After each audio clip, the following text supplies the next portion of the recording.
ایک چھوٹے سے بچے کے عمل نے کیسے اس کی زندگی بدل دی، آخر ایسا کیا ہوا؟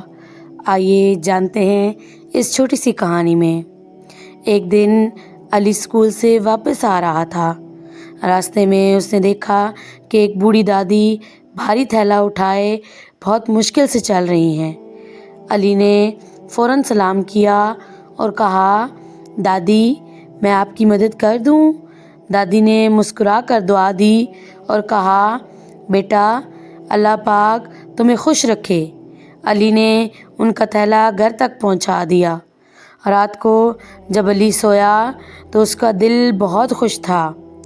اگلے دن اسکول میں اسے وہ انعام ملا جس کی وہ کئی دنوں سے دعا کر رہا تھا۔